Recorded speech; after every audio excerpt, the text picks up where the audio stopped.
Suman TV ప్రేక్షకులకి నమస్తే. ఈరోజు మన ముందు ఒక గెస్ట్ ఉన్నారు. ఆయన ఏమంటున్నారంటే, మీరు జాగా కొనాలంటే హైదరాబాద్ చుట్టుముట్టు అది మా దగ్గరనే. ఎందుకంటే అలాంటి ఆఫర్స్, అలాంటి ఒక బంగారం లాంటి భూమి మీకు ఎక్కడ దొరకదు, అది మా దగ్గరనే దొరుకుతుంది విత్ బెస్ట్ ఆఫర్స్. అండ్ ప్రతి ఒక్కరికి, అంటే అన్ని క్లాసెస్కి, middle class, hire middle class, high class అందరికి, ఒకవేళ లో క్లాస్ వాళ్ళు కూడా కొంచెం ధైర్యం చేసి భూమి కొనుక్కోవాలి అనుకుంటే మాత్రం వీఆర్ దేర్. ఆయన్నే మన సంతోష్ గారు, 46acres.com MD అండ్ ఫౌండర్. ఆయనతో మాట్లాడడానికి నేను తయారుగా ఉన్నా, కాబట్టి మీరు కూడా ఇనిషియేటివ్ మస్తు ముచ్చట్లు ఉన్నాయి మావి. నమస్తే అండి. నమస్తే మేడం. మీ ప్రాజెక్ట్స్ అన్నీ కూడా ద మోస్ట్ డెవలపింగ్ ఏరియాలా, పెద్ద పెద్ద ప్రాజెక్ట్స్ పడుతున్న ఏరియాలనే నేను ఇప్పుడు వరకు ఇనుకుంటూ వచ్చిన. ప్రతి ప్రాజెక్ట్ అట్లే ఉండే మీది. సో ఇప్పుడు రీసెంట్గా ఉన్న ప్రాజెక్ట్స్ ఏంటి, అవి ఎక్కడెక్కడ ఉన్నాయి, దాని చుట్టుపక్కల ఏరియా ఎట్లా డెవలప్ అయిపోతుంది? సో ముఖ్యంగా మనం ఈ ప్రాజెక్ట్ని డిస్కస్ చేయబోయే ముందు అసలు హైదరాబాద్ చుట్టుపక్కల ఏ ఏరియాకు బాగా డెవలప్ అవుతుందో నేను ఒక బేసిక్ ఇన్ఫర్మేషన్ చెప్తాను.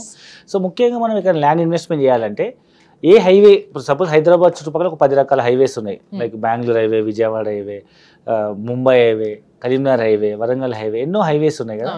ఏ హైవే తీసుకున్నా, ఏ రోడ్కి అయితే రైల్వే ట్రాక్ ఉందో ప్యారలల్గా, ఆ హైవే మాత్రం నెక్స్ట్ లెవెల్ డెవలప్మెంట్ ఉంటుంది.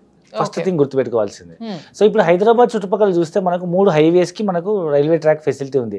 ఒకటి ముంబై హైవే, రెండోది వరంగల్ హైవే, మూడోది బెంగళూరు హైవే. ఈ 3 హైవేస్ ఎవర్ గ్రీన్ అండి. ఇక మీరు ఏ ఇండస్ట్రీ హబ్ వచ్చినా, ఏ ఏరియా వచ్చినా ఆ రైల్వే ట్రాక్ ఉన్న ఈ 3 హైవేలు ఫుల్ డెవలప్మెంట్ అవుతాయి. సో మనకు అన్ని చోట్ల ప్రాజెక్ట్స్ ఉన్నాయి, బట్ ముఖ్యంగా మా ఫోకస్ మాత్రం ఈ 3 హైవేల వినే ఉంది. సో ఇక్కడ మిడిల్ క్లాస్ వాళ్ళకి ఏ రేంజ్ లో ప్రాజెక్ట్స్ ఉన్నాయి, అవి ఎక్కడ ఉన్నాయి అనేది చెప్పండి ఒకసారి. మిడిల్ క్లాస్ బడ్జెట్ లో ఉండే వాళ్ళకి మనం అక్కడ ఆ ఏరియాలో ట్రిపుల్ బెడ్రూమ్ ఇండిపెండెంట్ హౌస్ కేవలం మనం 25 లక్షలకే ఇస్తున్నాము. ఇది triple bedroom independent house? Independent house, single floor అని సింప్లెక్స్ అంటారు. Okay okay. ఒకటే ఫ్లోర్ లో, కాకపోతే మనం పర్మిషన్ ఎన్ని గజాలు ఉంటది ఇది? 183 గజాలు, okay, 183 square yards. Well settled house లాగా ఉంటది అన్నమాట, ఫుల్ పెద్దగా మంచి spacious. 183 square yards, triple bedroom independent house with pillars వేసి కన్స్ట్రక్ట్ చేసి ఇస్తాము. G+2 కన్స్ట్రక్ట్ చేసుకునేంత స్ట్రెంత్ ఇస్తాము పిల్లర్స్ కి. ఫ్యూచర్ లో మీరు పర్మిషన్ తీసుకొని ఇంకా పైన 2-3 ఫ్లోర్లు కూడా వేసుకోవచ్చు. ఆబ్వియస్లీ తర్వాత ఎప్పుడైతే అదంతా ఏరియా డెవలప్ అవుతుందో అప్పుడు మీద కూడా వేసుకొని కిరాయిలకు కూడా ఇచ్చుకోవచ్చు. ప్రస్తుతానికి అయితే మనం ఇస్తున్న ప్రైస్ ఆఫర్ 183 గజాలు, 1260 SFT, 3 BHK ఇండిపెండెంట్ హౌస్. మనం ఆఫర్ చేసిన ప్రైస్ 50 లక్షలు. అవుట్ రైట్ పేమెంట్ చేసిన వాళ్ళకి మనం 25 లక్షలకే ఇస్తున్నాము. స్పాట్ పేమెంట్ చేసిన వాళ్ళకి ఇల్లు కట్టిస్తున్నారు, మంచిగా కట్టిస్తున్నాము. అసలు ఇల్లు కట్టడానికి ఎన్ని పైసలు అవుతుంది? అసలు సిమెంట్ రేట్లు బాగా పెరిగిపోయినాయి తెలుసా. అసలు ఇట్లాంటి రోజులలో కూడా మీరు అంత తక్కువకి ఇల్లు కట్టిస్తారు అని అంటే కొంతమందికి అరే అట్లా కట్టిస్తారని డౌట్ ఉంటుంది. సో మీరు కట్టించే ఇల్లు స్ట్రెంత్ ఏంది, ఎట్లుంటుంది, ఏం కథ అనేది కూడా ఒకసారి డీటెయిల్ మీరు చెప్పిర్రు. ఎస్, పైన కూడా మళ్ళీ వేసుకునేలాగా స్ట్రాంగ్ పిల్లర్స్తోనే చేస్తున్నాము అని చెప్పేసి. బట్ అట్లా ఒక కమ్యూనిటీ బేస్డ్గా ఎన్ని ఇల్లులు కడుతున్నారు, ఎట్లా సేల్ చేస్తున్నారు, ఏంది అనేది ఒకసారి చెప్పండి. ఇది మొత్తం approximate 200 acres project. Okay. So first phase 100 acres మనం డెవలప్ చేసినాము. DTC LP నెంబర్ వచ్చింది, రేరా వచ్చింది, కన్స్ట్రక్షన్ కూడా స్టార్ట్ అయిపోయింది. మీరు వెళ్ళి మోడల్ హౌస్ కూడా చూసుకోవచ్చు. ఇప్పుడు మనం కొత్తగా phase 2, phase 3 లాంచ్ చేస్తున్నాము. కాబట్టి దీనిలో భాగంగా మీరు లోన్కి వెళ్తే మాత్రం 50 లక్షలు, ఎందుకంటే మనం కన్స్ట్రక్షన్ చేస్తున్న కొద్ది వస్తాయి కాబట్టి. ఎవరైనా ఇన్వెస్టర్ ఆప్షన్ లో నేను అవుట్ రైట్ పేమెంట్ చేస్తా అన్న వాళ్ళకి మాత్రమే 25 లక్షలు లిమిటెడ్ యూనిట్స్ ఆఫర్ అన్నమాట. లేదు నాకు లోన్ రాదు, నాకు సిబిల్ స్కోర్ లేదు, లేకపోతే నేను అంత డబ్బులు, నాకు అంత జీతం లేదు, బట్ మేము అందరం ఇంట్లో నలుగురం పని చేస్తాము, మాకు పే స్లిప్స్ లేవు, బట్ మేము పే చేయగలుగుతాం అన్న వాళ్ళకి మేము ఈఎంఐలు కూడా ఇస్తున్నాము. 5 lakhs డౌన్ పేమెంట్ కట్టి నెలకు 50,000 రూపాయలు చొప్పున 36 నెలలు కట్టుకున్నా 28 లక్షల్లో మేము ట్రిపుల్ బెడ్రూమ్ ఇండిపెండెంట్ హౌస్ ఇస్తున్నాము. దాంట్లో చాలా మంది నాకు తెలిసి మిడిల్ క్లాస్ వాళ్ళు అయితే ఈఎంఐ పెట్టుకుంటారు, లేదా మేము నలుగురం పనిచేస్తున్నాం, సిబిల్ బాగాలేదు, బట్ మేము నెలకి ఇంత అని 50,000 కట్టుకుంటాం అనేటోళ్ళు కూడా చాలా మంది ఉంటారు. సో వీళ్ళ ఈ 2 కేటగిరీస్ కి చెందిన వాళ్ళకి మాత్రం చాలా ప్లస్ పాయింట్ అని చెప్పాలి ఈ ప్రాజెక్ట్ నిజంగా. ఈ విధంగా ఈ ప్రాజెక్ట్ ఉంది. ఇట్లాంటి ప్రాజెక్ట్స్ ఇంకా వేరే మిగతా 2 హైవేలలో కూడా ఉన్నాయి అని చెప్పేసి చెప్పారు మీరు. ఇప్పుడు మనం ప్రెసెంట్ ముంబై హైవే గురించి మాట్లాడుతున్నాం, కానీ ముంబై హైవేలో నీమ్స్ వస్తుంది కదా, ఆ నీమ్స్ గురించి, నీమ్స్ చుట్టుపక్కల మాకు ఏం ప్రాజెక్ట్స్ ఉన్నాయో మనం డీటెయిల్ డిస్కస్ చేద్దాము. సో ఇప్పుడు ఈ నీమ్స్ అనేది ఒక డీటెయిల్ చెప్తే, చాలా మంది నీమ్స్ అంటే చాలా మంది నీమ్స్ హాస్పిటల్ అనుకుంటున్నారు. ఇది నీమ్స్ అన్నమాట, NIMZ, national investment manufacturing zone. ఇదేంటంటే ఏషియాలోనే అతిపెద్ద మ్యానుఫ్యాక్చరింగ్ హబ్ అన్నమాట. సో మనం చాలా మ్యానుఫ్యాక్చరింగ్ చాలా తక్కువ, చైనా చాలా బాగా చేస్తుంది. అయితే కోవిడ్ తర్వాత అన్ని కంట్రీస్ చైనాని బైకాట్ చేస్తున్నారు. సో దాన్ని ఎన్కరేజ్ చేసుకోవడం కోసం మన Indian government make in India అనే పాలసీ ద్వారా ఎవరెవరైతే చైనా నుంచి వెళ్ళిపోతున్నారో అన్ని కంపెనీస్ ని వాళ్ళు స్పెషల్ స్కీమ్ కింద ల్యాండ్ అలొకేట్ చేసి ఇన్ఫ్రాస్ట్రక్చర్ ఇచ్చేసి ట్యాక్సెస్ ఎగ్జామ్షన్ ఇచ్చి అన్ని కంపెనీలు ఇండియాకి పిలుస్తున్నారు అనమాట. మీరు ఏదైతే ఇప్పుడు ముంబై హైవేకి ఇండస్ట్రియల్ పార్క్ వస్తుంది సెంట్రల్ గవర్నమెంట్ ఇచ్చింది అని చెప్పేసి అంటున్నారో, సో అందులో ఏమేమి కంపెనీస్ శాంక్షన్ అయినాయి అంటే రాబోతుంది అని చెప్పారు కదా, అది ఏంది మీకు తెలిసిన దాని గురించి డీటెయిల్స్ ఏంది? ప్రెసెంట్ మనం మాట్లాడుతున్న NIMZ అనేది so central government industry park అని చెప్పుకున్నాం కదా, అక్కడ ముఖ్యంగా ఆటోమొబైల్ సెక్టర్ వస్తుంది. Automobile and electronics and FMCG. So automobile తీసుకుంటే మీకు ట్రిటాన్ అని మీరు వినే ఉంటారు, US టాప్ కంపెనీ, టెస్లా లాగా పాత కంపెనీ, TRITON ట్రిటాన్. సో వాళ్ళు 21,100 కోట్లతో electrical truck and bus manufacturing unit start చేయబోతున్నారు. సో అది US టాప్ కంపెనీ. అదే విధంగా UK top company one moto, వాళ్ళు మోర్ దెన్ ఒక 500 crores తో electric 2-wheeler and 3-wheeler and 4-wheeler manufacturing చేయబోతున్నారు. అండ్ దాంతో పాటు జర్మన్ సంబంధించినటువంటి లైట్ ఆటో, సో వాళ్ళు కూడా ఆల్మోస్ట్ అరౌండ్ 1,000 కోట్ల రూపాయలతో electrical EV vehicle manufacturing unit. And US సంబంధించిన another company auto light, so వాళ్ళు కూడా అరౌండ్ 1,500 కోట్ల రూపాయలు ఇన్వెస్ట్మెంట్ చేయబోతున్నారు ఓన్లీ EV వెహికల్ మ్యానుఫ్యాక్చరింగ్ కోసమే.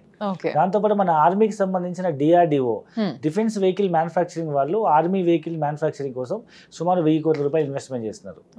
అండ్ మీకు తెలుసు సదాశివపేటలో MRF టైర్ ఫ్యాక్టరీ ఉంది కదండి, చాలా పెద్ద ఫ్యాక్టరీ. వాళ్ళు ఏరోప్లేన్ టైర్ మ్యానుఫ్యాక్చరింగ్ కోసం సుమారు 1,000 కోట్లు ఇన్వెస్ట్మెంట్ చేస్తారు. ఏరోప్లేన్ నైలాన్ స్ట్రింగ్ తో తయారు చేస్తారు, అది స్పెషల్ ఫ్యాక్టరీ అనమాట. అండ్ ఇది కాకుండా మహీంద్రా వాళ్ళు కూడా వాళ్ళు ఇప్పటికి ఆల్రెడీ ఎగ్జిస్టింగ్ ప్లాంట్ ఉంది మహీంద్రా జహీరాబాద్ లో, వాళ్ళు EV వెహికల్ మ్యానుఫ్యాక్చరింగ్ కోసం సుమారు మళ్ళీ 500 కోట్లు ఇన్వెస్ట్మెంట్ చేస్తారు. అండ్ ఇప్పుడు మనకు భారత సైన్యం మనకు ఇప్పుడు హిమాలయాస్ లో ఫైట్ చేసేటప్పుడు తీవ్రవాదులు పైనుండి వీళ్ళు కింద నుంచి ఫైట్ చేయడం వల్ల ఎంతో ప్రాణనష్టం జరుగుతుంది కదా. ఇప్పుడు వెమ్ టెక్నాలజీస్ అని గవర్నమెంట్ వెమ్ టెక్నాలజీ అనే ప్రైవేట్ ఆర్గనైజేషన్ తో కొలాబరేట్ అయ్యి డ్రోన్ ఫైటర్స్ డెవలప్ చేస్తున్నారు అనమాట. ఇక్కడ ఏదైతే కంపెనీస్ గురించి మీరు చెప్పారో దానికి వచ్చిన పర్మిషన్స్ ఏంది ఎప్పటి వరకు ఇవి స్టార్ట్ అవుతుండొచ్చు అంటారు, ఏమంటారు మీరు? సో ఇప్పుడు చాలా మంది ఇంకా అపోహ ఏంటంటే ఇవన్నీ వస్తాయి అంటారా, వచ్చినాయి అనుకుంటున్నారు. చాలా కంపెనీస్ ల్యాండ్ అలొకేట్ అయింది, ల్యాండ్ పూజ చేసుకున్నారు, కన్స్ట్రక్షన్ జరుగుతుంది, కొన్ని కంపెనీస్ ప్రొడక్షన్ కూడా స్టార్ట్ చేసినారు. మీకు ఇంతకుముందు చెప్పినట్టు FMCGలో ప్రతి నిత్యావసర వస్తువులు తయారయ్యే దాంట్లో ఒక పాలు పెరుగు ఐస్ క్రీమ్ ఒకటి కదా, అందులో హట్సన్ అని మీరు వినే ఉంటారు. సో హట్సన్ అనేది Asia's largest milk production company. వాళ్ళు అక్కడ ఆల్రెడీ ల్యాండ్ అలొకేట్ అయింది, ఫ్యాక్టరీ కన్స్ట్రక్షన్ అయింది, దే ఆర్ ప్రొడ్యూసింగ్ ప్రొడక్ట్ తయారు చేసి ఏషియా మొత్తం సప్లై చేస్తున్నారు.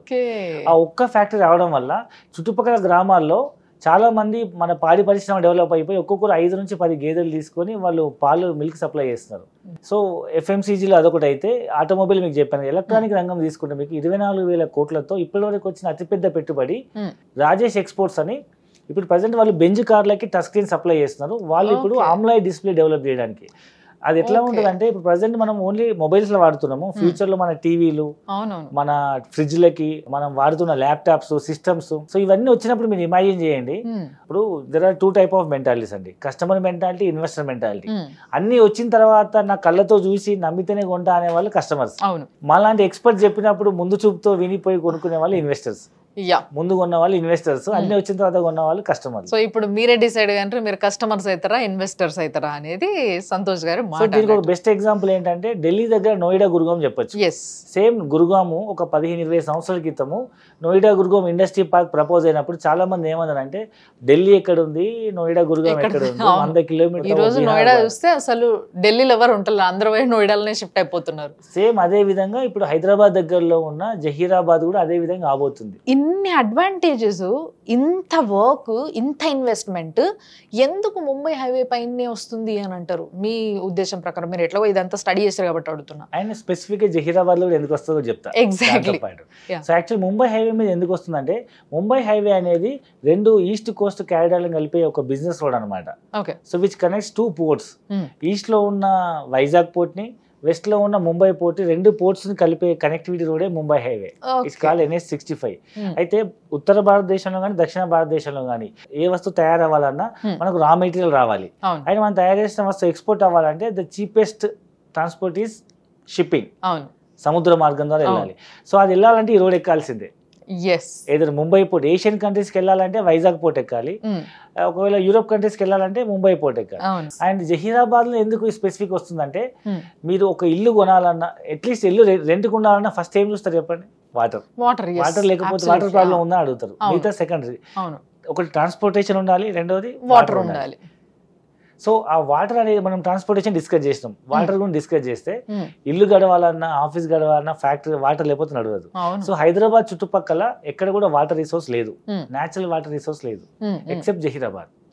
జహీరాబాద్ లో రివర్ ఉంది, the river name is Manjira, and దానిపైన ఒక డ్యామ్ కూడా ఉంది, సింగూర్ డ్యామ్. సో భవిష్యత్తులో మరో కొత్త హైదరాబాద్ నగరం నిర్మించగలిగిన సరిపడే అంత నీరు అక్కడ ఉంది.